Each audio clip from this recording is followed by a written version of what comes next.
Hello everybody. A very warm welcome to this lunch session here organized by Nestlé. Thank you for being here and not being outside in the sunshine. Well, I can assure you we are in the panoramic room. I have a fantastic view, but you will also have a fantastic view on the speakers and the content of their presentations. So a warm welcome to this lunch meeting. Please join us. First of all, I would like to show my own disclosures.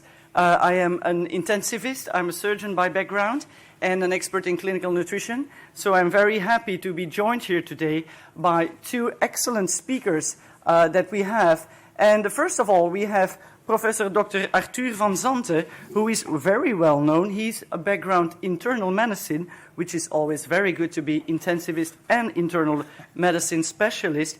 He is at the Wageningen University at the Netherlands, head of intensive care in the Gelderse Vallei Ede, and he will be talking about transition from one-size-fits-all to endotyping in critical care nutrition. So this endotyping will be very interesting. And also, he's one of the tallest speakers here in this symposium, so the one-size-fits-all. He's a big size. He's very well known, a lot of publications, and he will join us and talk us about this topic.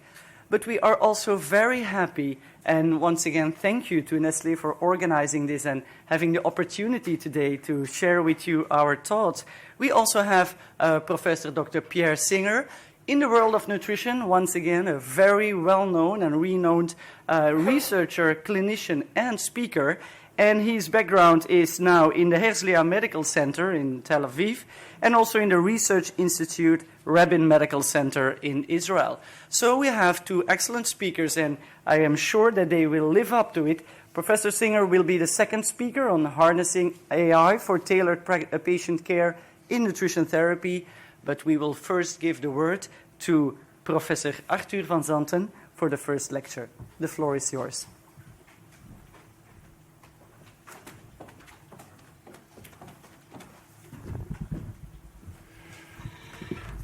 Thank you very much, Elizabeth, for your kind introduction, and thanks to ISICEM and Nestlé Healthcare for inviting me to this session.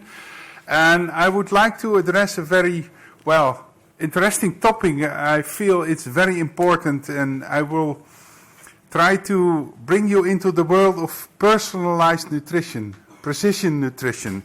And I understand that will be not very easy to do, but the way we perform nutrition therapy nowadays is maybe not the best for our patients. So to start with, this is a snapshot from the American nutrition guidelines. And they have been recently revised. And the first question is, should we give higher or lower energy intake to our ICU patients? And the answer is, well, it should be between 12 and 25 kcals per kg per day in the first 7 to 10 days of ICU stay. Now, I would like to challenge this recommendation. Should we give 25 kcals per kg to all our patients on every day of the first 7 to 10 days of ICU stay? I'm not sure about that.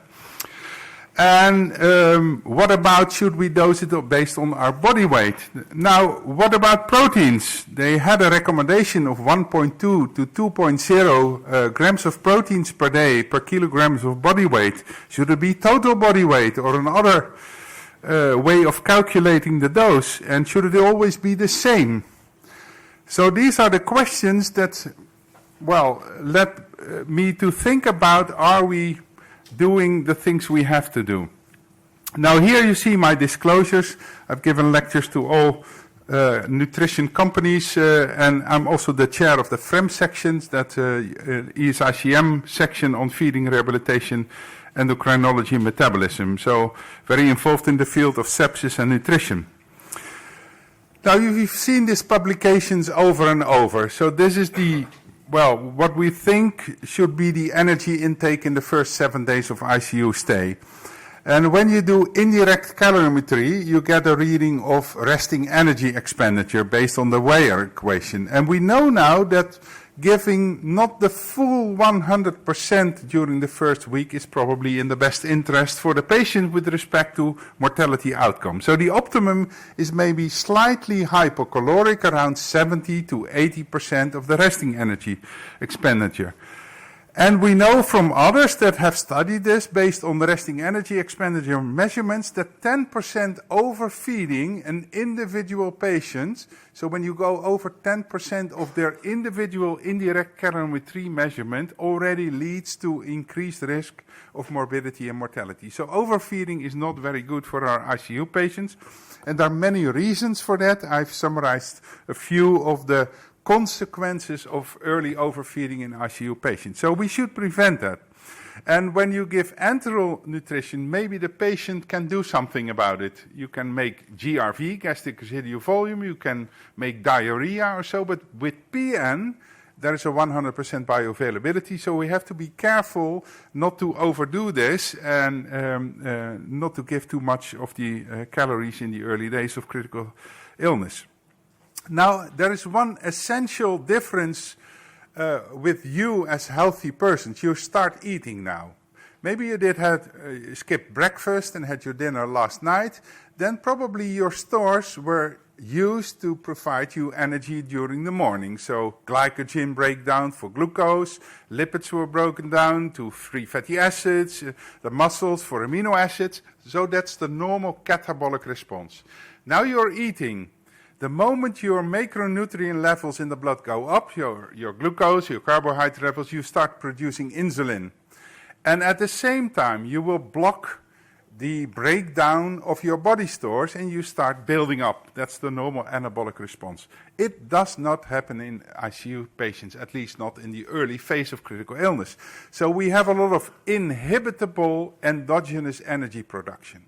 It goes on while we give nutrition and insulin therapy, so the anabolic hormone.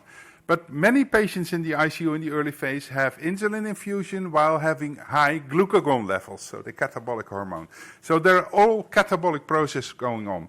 So what happens if you measure 1500 kcals by indirect calorimetry and you give the full dose on day one and you do not inhibit the endogenous production, the total of these two components will be too much for the patient. That's overfeeding. So then, of course, over time, this endogenous production will reduce and the effect of overfeeding will disappear. But now we believe we only can give maybe this small part of non-endogenous energy by exogenous feeding. So it should be built up over a few days until this endogenous production is very low. We don't know exactly at the bedside, that's a problem. But from studies we know it's probably there for a few days, and it can be real marked in the first day. It can be more than 1200 kcals per day. So this is our, idea how to build up. This is what we do. You can have another build-up schedule, but we do in steps of 25% until we meet the target around day 4. We use an equation at the start, but around day 3, 4, we use indirect calorimetry to have the next target for the patient. So we repeat this every 3 days. So every 3 days we have a new energy target for the patient. And during the first few days we also measure phosphate levels, because when there is a drop in phosphate levels, there could be refeeding hypophosphatemia, and you have to restrict the calories to a maximum of 500 kcals per day. And then you build up slowly afterwards.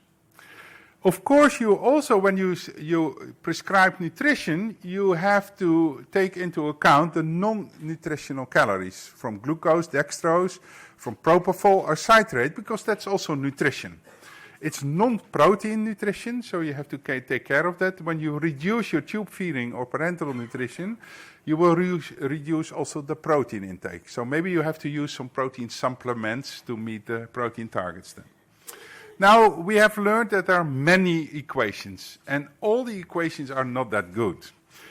On a population levels, they are okay, because the average of many equations is almost the average of what we measure with resting energy expenditure devices. But the individual variation is huge. So some patients can be over 600 kcals higher or lower than the energy expenditure predicted by an equation. So I think that the equations are useless for ICU patients. Energy expenditure is very dynamic over the course of ICU stay. So this is one of the reasons that in the ASPEN guidelines we have recommended to use indirect calorimetry in all your ventilated ICU patients. And that's what we do every 3 days in our unit. If you don't have such a device, you can maybe use VCO2 from a mechanical ventilator times 8.2, or otherwise you have to rely on equations. But you know that is probably not very reliable, and then we recommend only to go for 70% of the equations to prevent overfeeding. And this is a paper of one of my PhD candidates, Hanneke Monen, showing that in the early phase of critical illness, energy expenditure can be slightly lower and it goes up over time. I come back to that. During the recovery, energy expenditure can be much higher, and it's dynamic also in individual patients. So you cannot use one single equation, one reading. Now let's move to the protein part of the nutrition.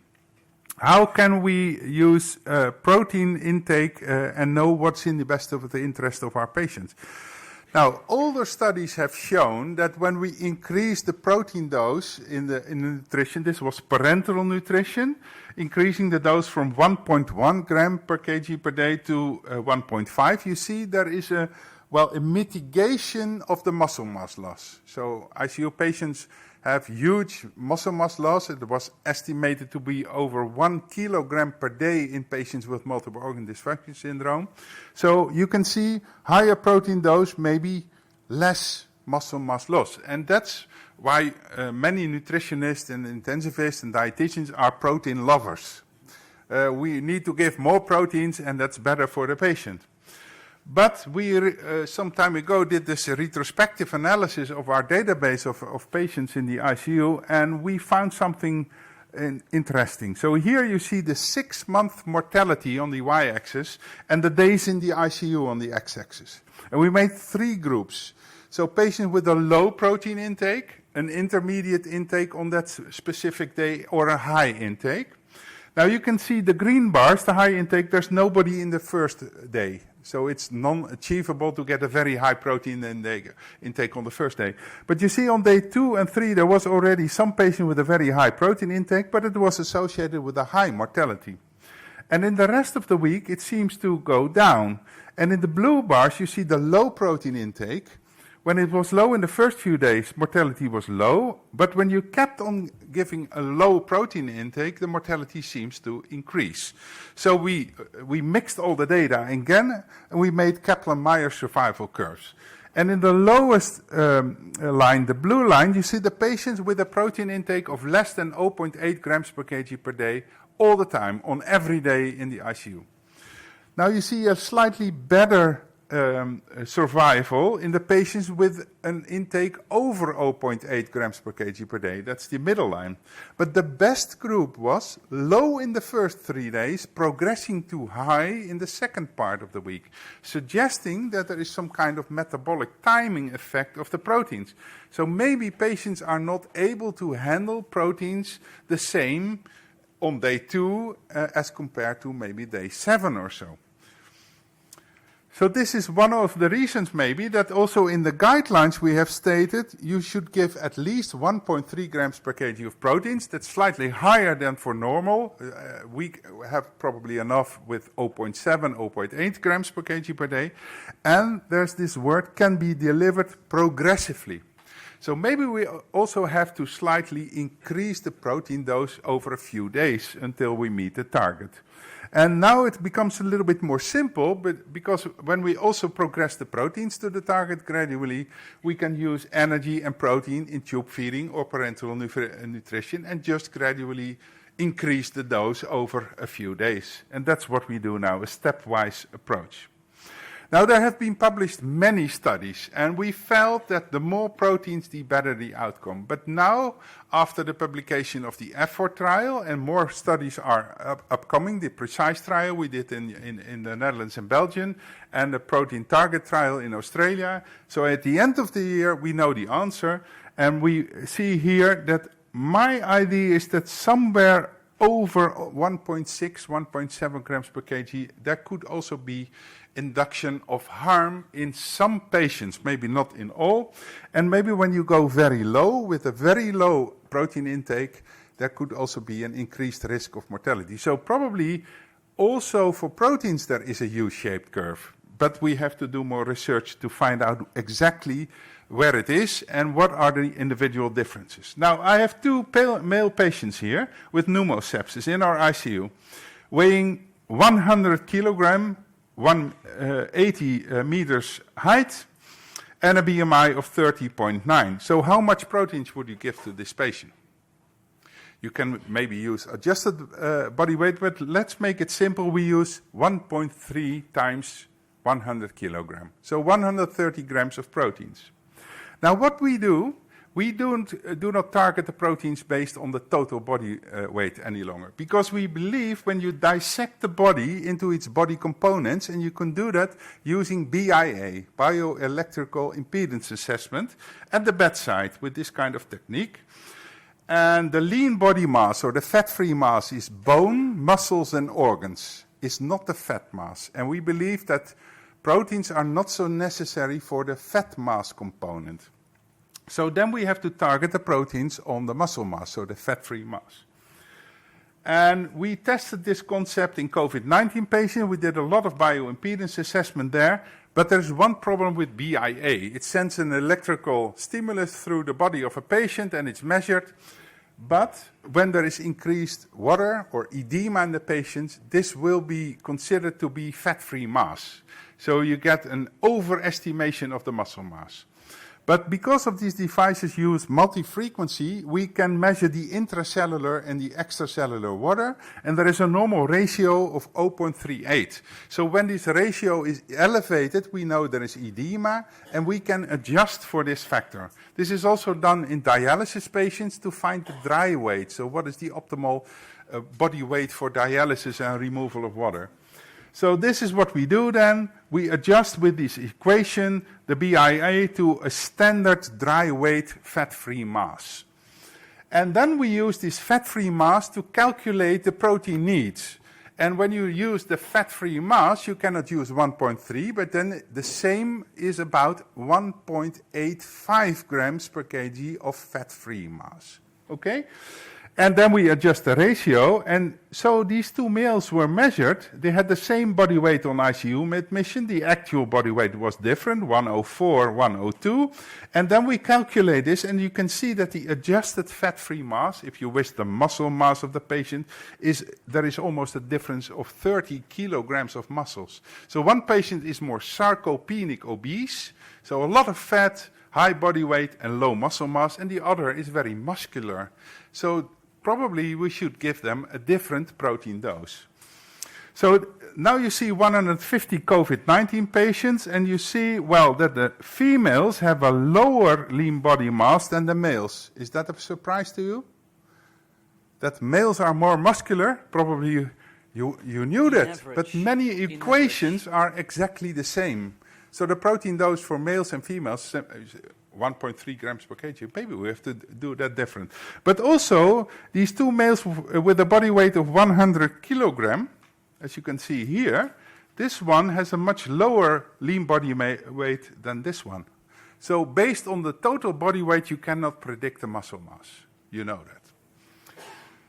If we calculate now using 1.85 per kg per day for proteins, patient A is having an overdose of proteins of 30 grams, while the patient B is underdosed with 22 grams of proteins. And I think this is one of the problems of the studies addressing high versus low protein intake in ICU. We don't know actually the fat-free mass of the patients. We dose based on total body weight. So this is what I call phenotyping. We can better know what is the energy expenditure, we can better know what is the muscle mass, and then we can better predict what is the optimal dose. And that's what we do in the ICU. We do every day, every 3 days we do BIA and indirect calorimetry.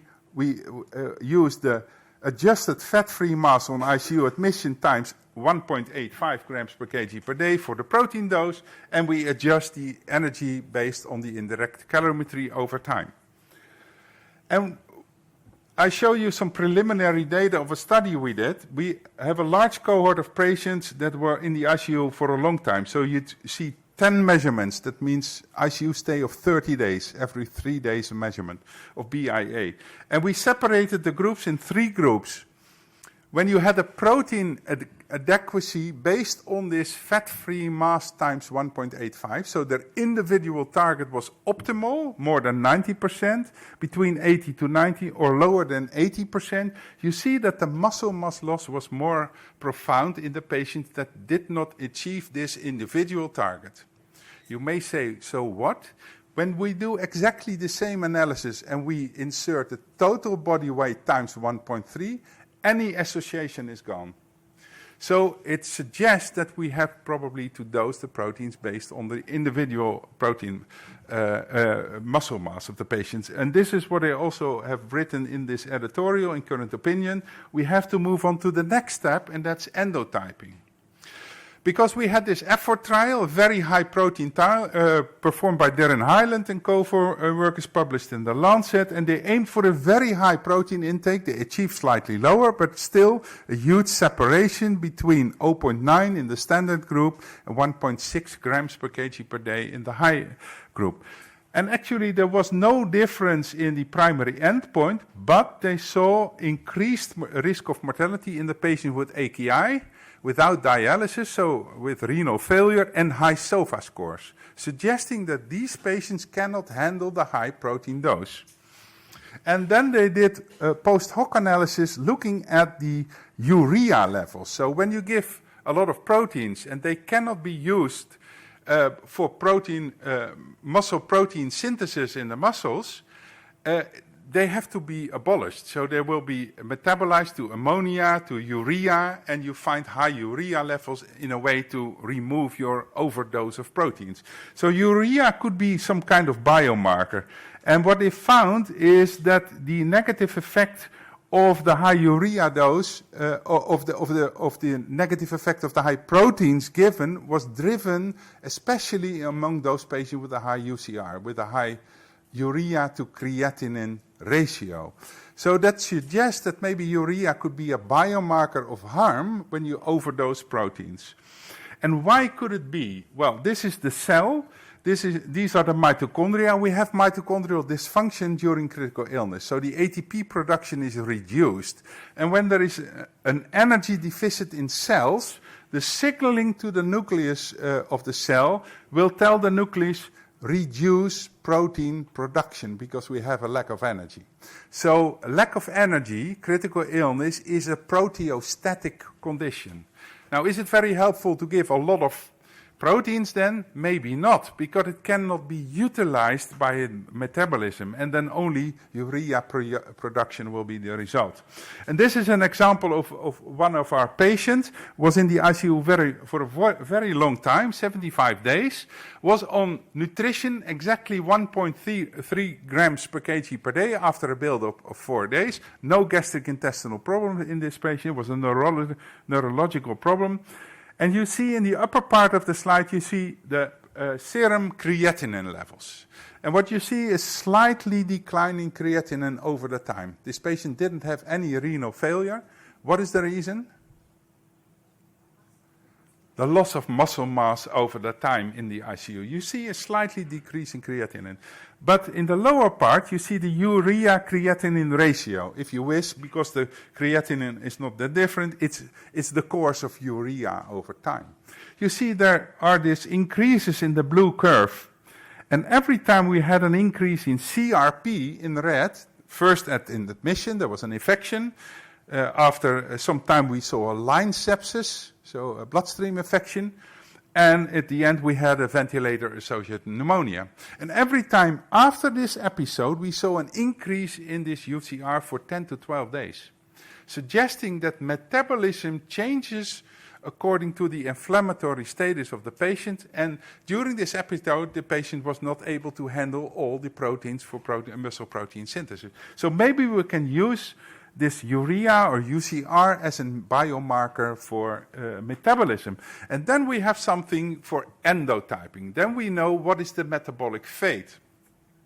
And we know from work from Leanne Chappell and Imre Kau, one of my postdocs in Australia, that the absorption and digestion of whole proteins in the gut in ICU patients on day 4 is normal. So there's not really much malabsorption in ICU patients. But when there is an abundance of amino acids postprandial, there is a low incorporation of the amino acids into the muscle proteins. So there is anabolic resistance. It's not used. So you can give a lot, but it's not used.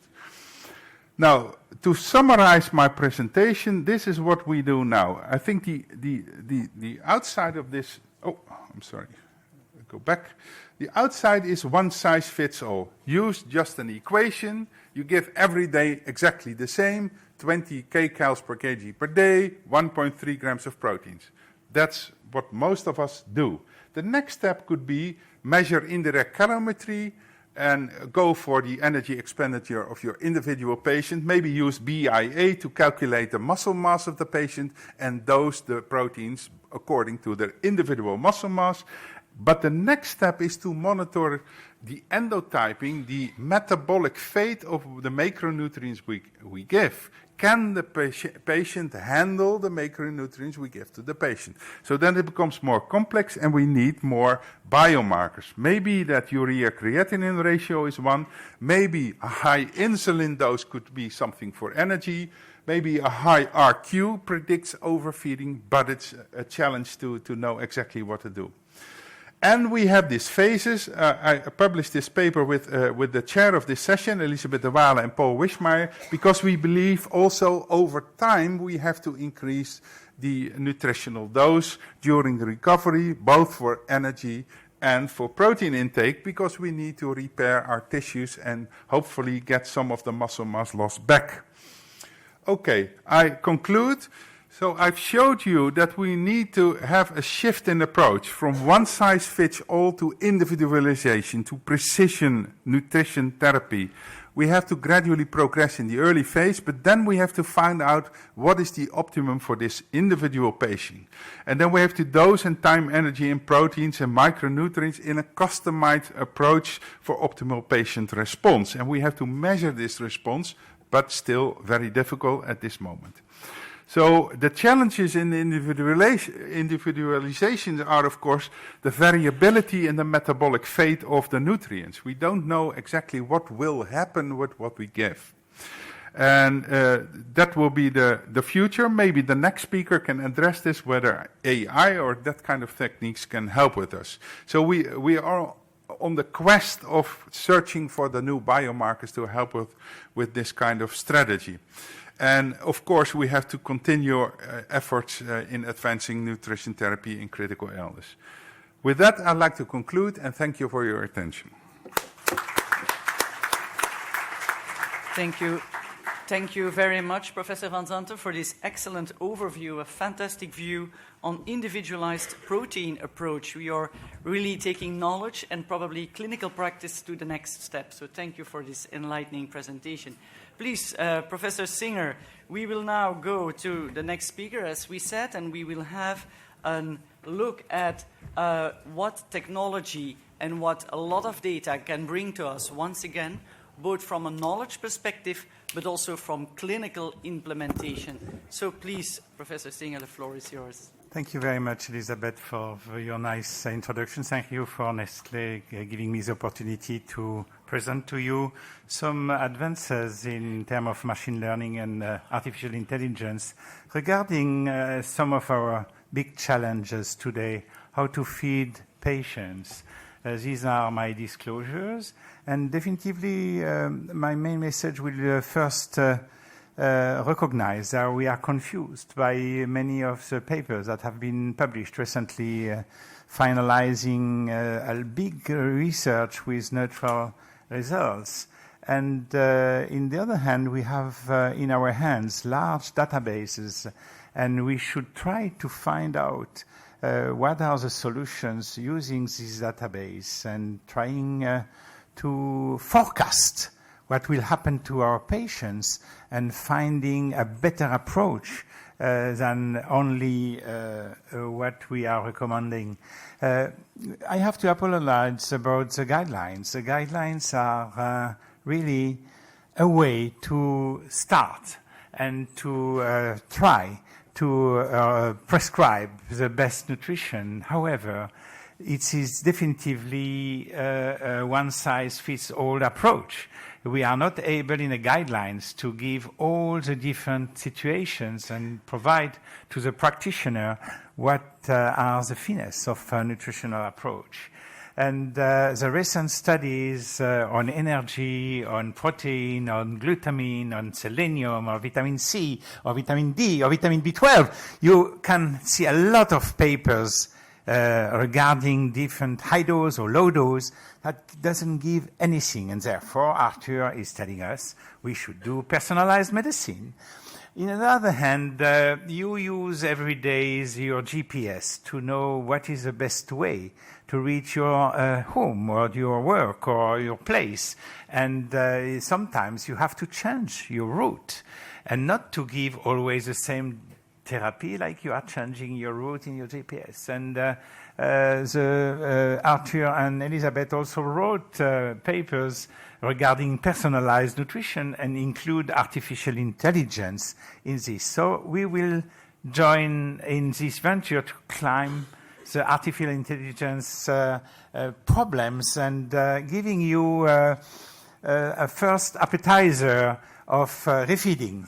Hypophosphatemia. Can we predict refeeding hypophosphatemia? And this is a nice paper published not so long ago and comparing patients that are presenting hypophosphatemia during refeeding and those who are not, and looking to the features using a multivariate logistic regression analysis and a sham score. You can see that patients who have diabetes, patients who had a hypophosphatemia to start with, patients who had a weight loss, you can find the features of the patients that are at risk of presenting a hypophosphatemia when you start the feeding.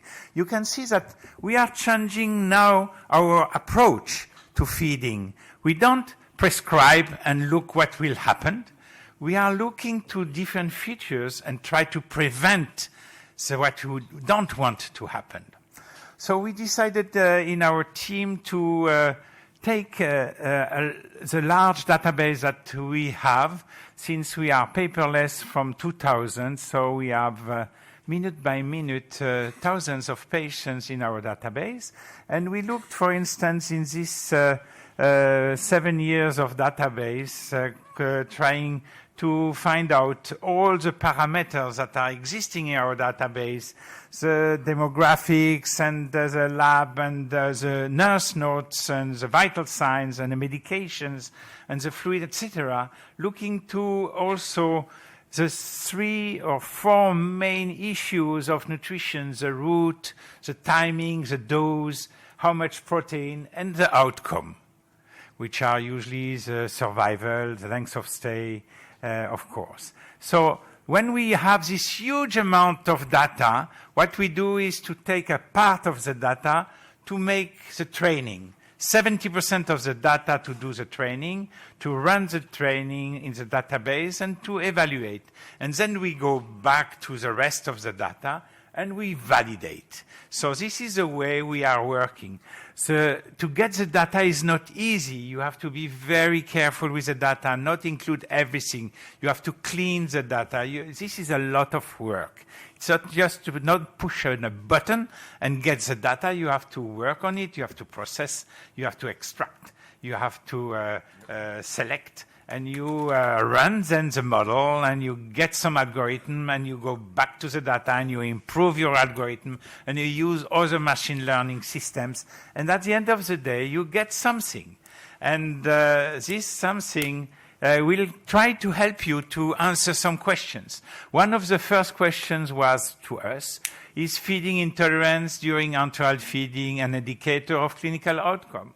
And we found, yes, that in addition to the demographic data that we get usually from the patient and the Apache score and the SOFA score, when we add two parameters, which are the gastric residual volume and the inability to reach 70% of the energy target, we are able to better predict the 90 days mortality. And you can see the changes, not only ICU mortality, hospital 28 days, 90 days mortality, and length of stay as well. So two parameters related to the way of feeding are improving your prediction. The second question is more tricky. You start enteral feeding. The guidelines tell you early enteral feeding, let's start enteral feeding, and you don't know how it will work.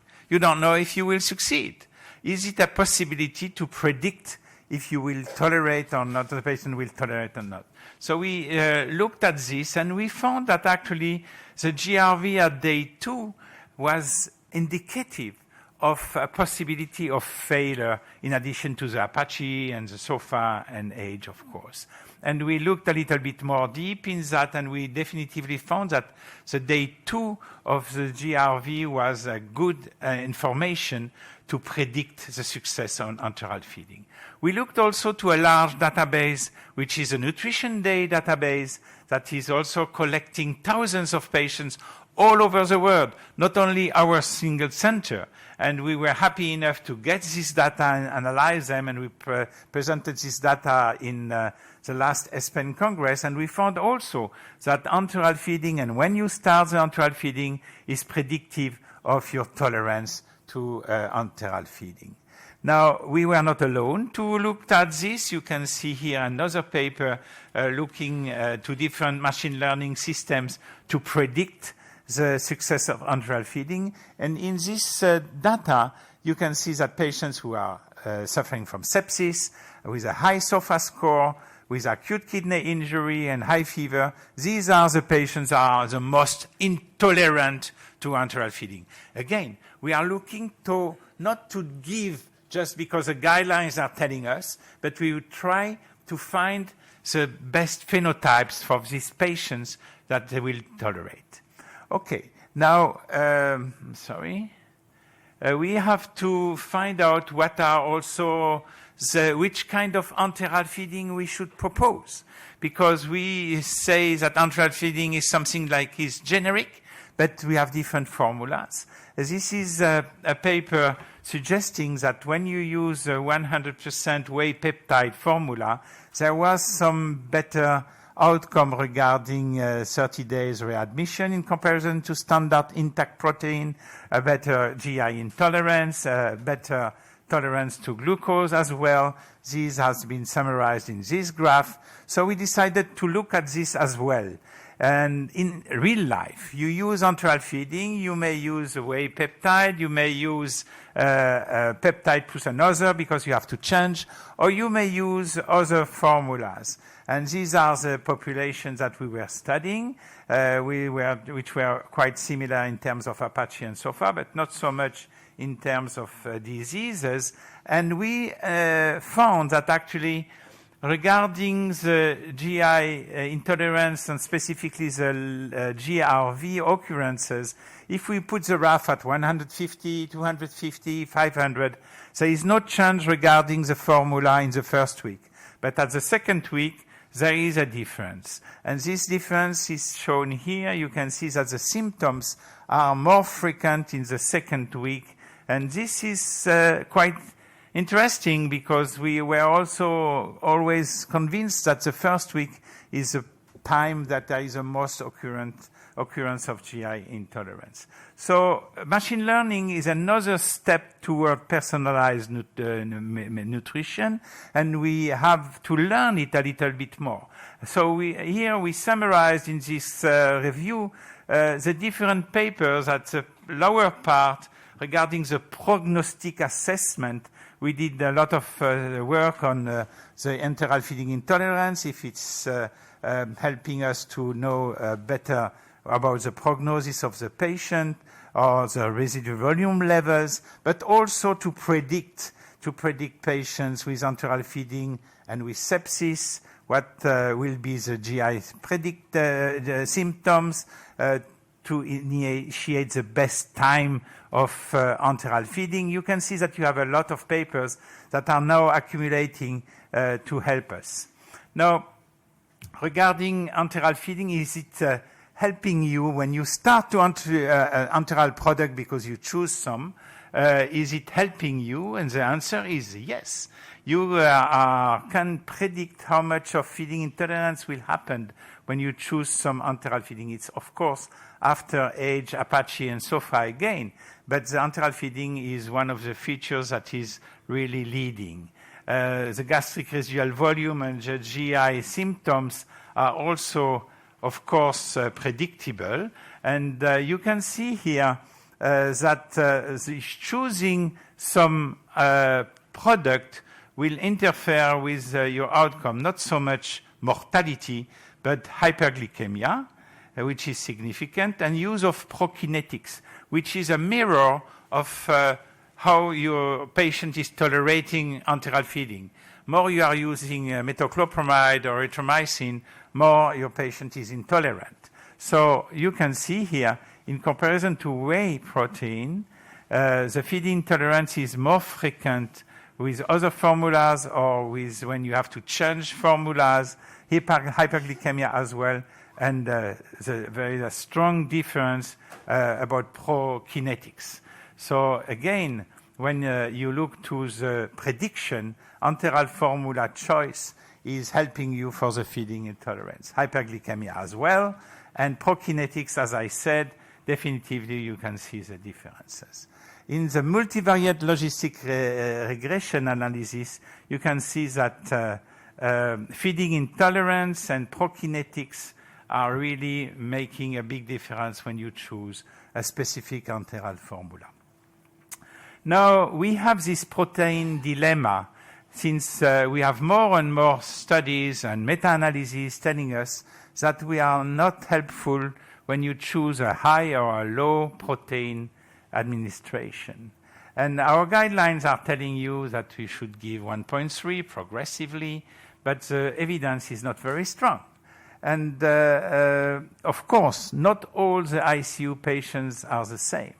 Patients that are obese, patients who have sepsis, patients with renal failure, frail patients, multiple trauma, all these patients are put together in a study led by Darren Hyland and creating a large population and comparing high to usual dose of protein and giving no difference at the end of the day.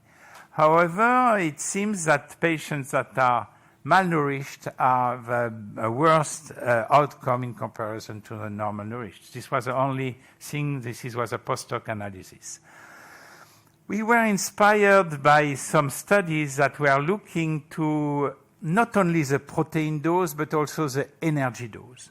Because you have patients that are receiving high energy and high protein, low and moderate. And it seems that the patients that were receiving low and moderate energy and protein had a better outcome than those who were receiving high and high or low and low.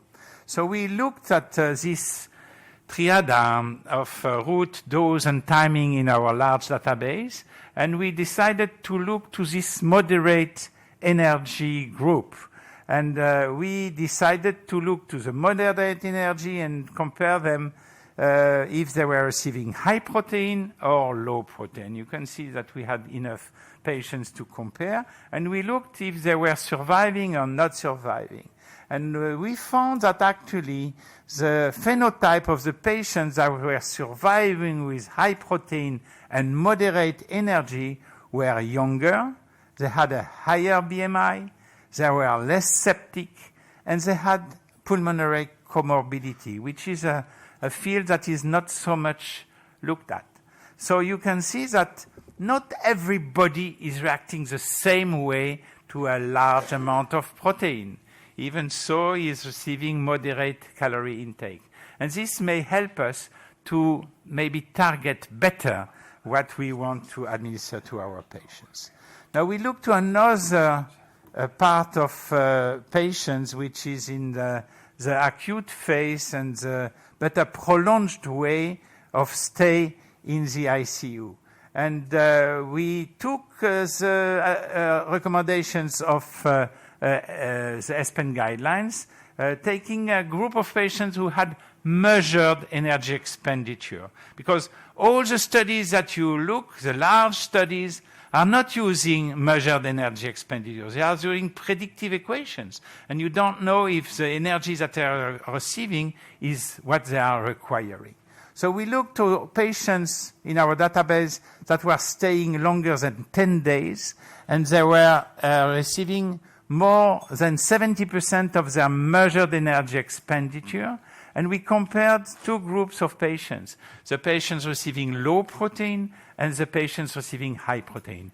And here we can find a difference, a highly significant difference in survival when the patients are receiving high protein, but they have to receive more than 70% of their measured energy expenditure. And you can see here the patients were with a long length of stay, 19 days, 20 days. The age was quite similar, and the BMI was slightly different as well. And in the adjust Cox regression for mortality, we definitively confirmed that the amount of protein was significant here. So in conclusions, ladies and gentlemen, first, I am happy to be in time. Second, the AI is able to predict enteral feeding intolerance. And this is an important message because you can progress from a blind enteral feeding prescription to a better enteral feeding prescription, knowing that you will be successful or not. The ISICEM guidelines were recommending to start enteral feeding and to continue enteral feeding even if you have a GI intolerance, because I didn't want to start any parenteral nutrition up to 7 to 10 days. It may be not right because you are able to know in advance that the patient is not tolerant to enteral feeding and you have to switch your program or your target. AI is able to predict hypophosphatemia. You can find clusters of patients that will have an improved outcome when you give them more protein. This may be younger patients, less septic. Peter Weiss also showed us that septic patients are very resistant to protein. Higher BMI, you have more muscle, you can more metabolize the protein, and new comorbidities like pulmonary and cardiac have to be explored much more. So also, the use of 100% whey peptide seemed to be more tolerant for patients and decrease the use of prokinetics and hyperglycemia. So we should stop to react to failures. We should start to predict and to prevent. Thank you very much. Thank you very much for this excellent presentation, and please join us for the Q&A. So we have questions. We can have questions from the floor. Please raise your hand. We also are broadcasting, so people who might have a question online, also please feel free to put it in the chat. And while you let all this information come to you and make a question out of it, I would like to have a first question to both the speakers. With the knowledge that you have showed us today, and it's a combination of things that we already knew and new things that you have showed us today, how could we prove in a prospective way that this would actually have a combined benefit? So would it be adaptive protocol studies, or what, with your large experience, would be an idea to actually prove in, let's say, a scientific way that this would actually have a better outcome? Shall I start? Well, I think that's the $1 million question, of course, but I think it's not very helpful to do, again, large studies to compare 1.0 grams of proteins with 1.3 or a one-size-fits-all RCT.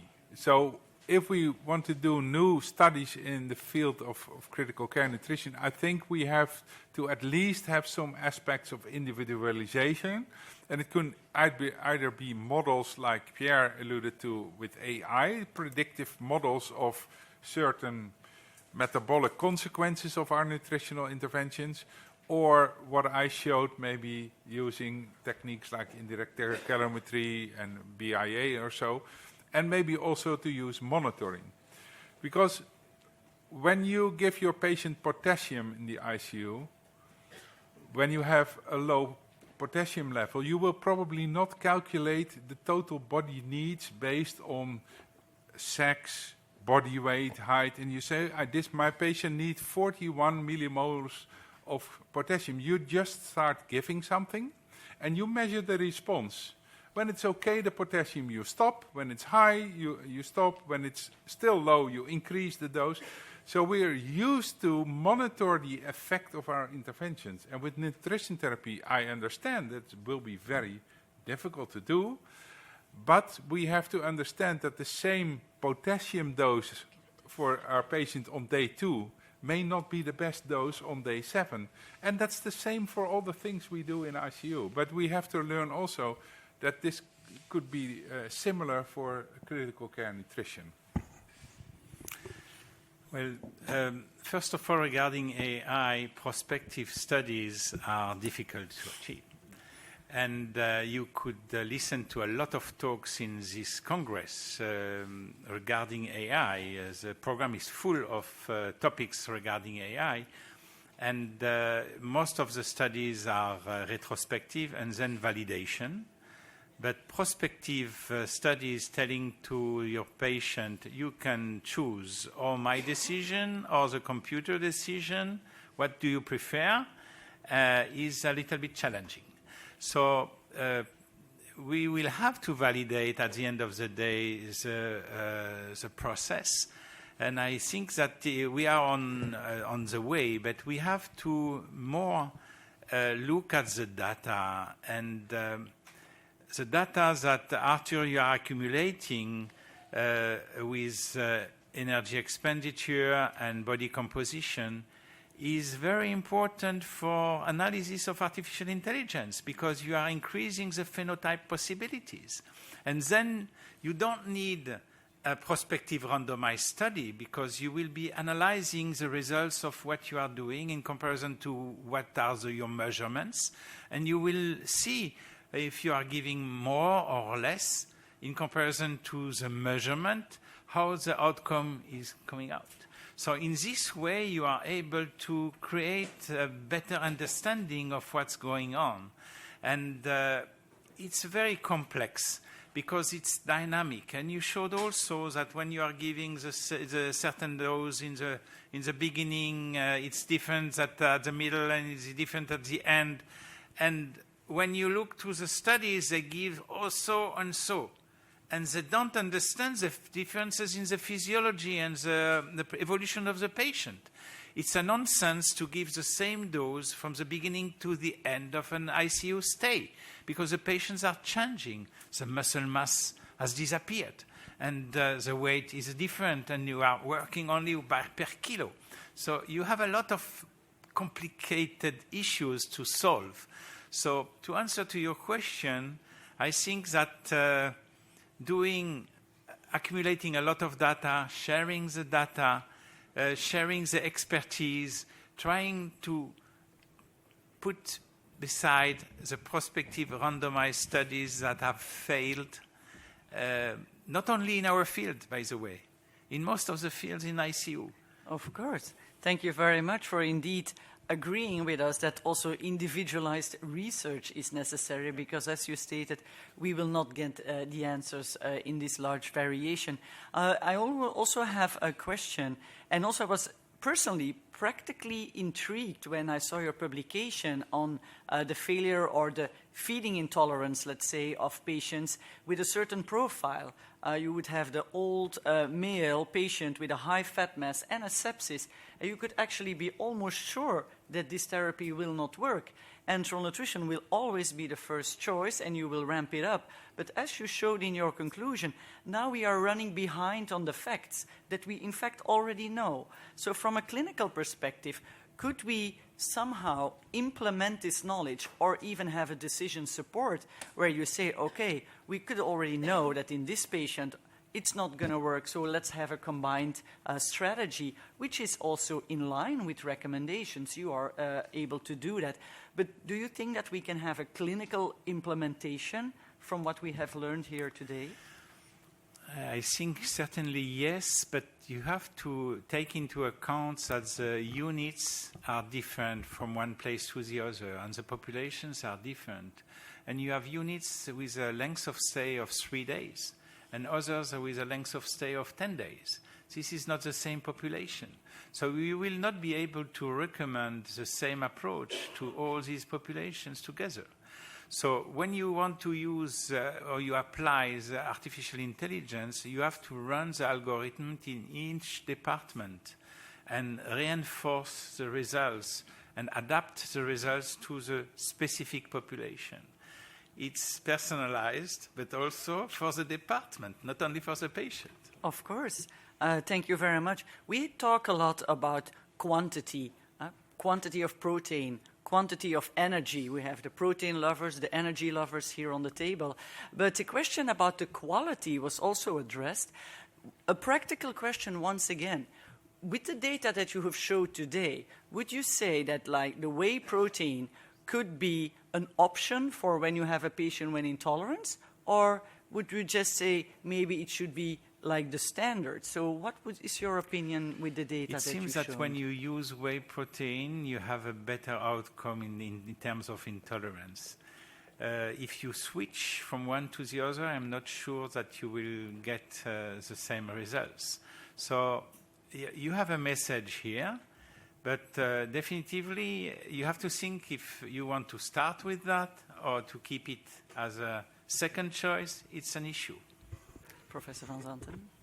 Maybe I can add to that. I think, yes, we know, for instance, that casein coagulation can occur in the stomach and lead to slower gastric emptying. So yes, the composition of tube feeding is essential for gastrointestinal tolerance. But we also have not to forget that we are in the era of making the ICU and ICU nutrition greener. So maybe one solution could also be to use plant-based proteins in the product. So to combine maybe animal-based or milk-based proteins, but maybe also to have exclusive vegan products. And I'm happy to announce that several companies now are working on this product. I think this company already has one, but it's important. But we have to prove, like Pierre said, it's not only the enteral feeding tolerance that's important, it's also maybe what is the metabolic consequence of the protein composition for muscle protein synthesis or muscle mass loss in the future. So I think there is a lot of work to be done, but it's on our list now, the tolerance to enteral feeding. And we worked on definitions even recently during this week, so we will have clear definitions on enteral feeding tolerance in the future, also for research. So I think this will bring the field further. Thank you very much. Do we have a question from the audience or someone would like to comment on a statement? Please, sir. Just 1 second for the broadcast. We would like to use the mic. Okay. You have an ICU patient with sepsis. You start your feeding slowly, and then after 10 days you have a new inflammation attack. How do you reduce your food? Yeah, maybe I can start. It's an excellent question. So we know we have to build up slowly in the initial phase of inflammation in the ICU, but of course there can be reoccurrence of inflammatory processes during the course of ICU stay.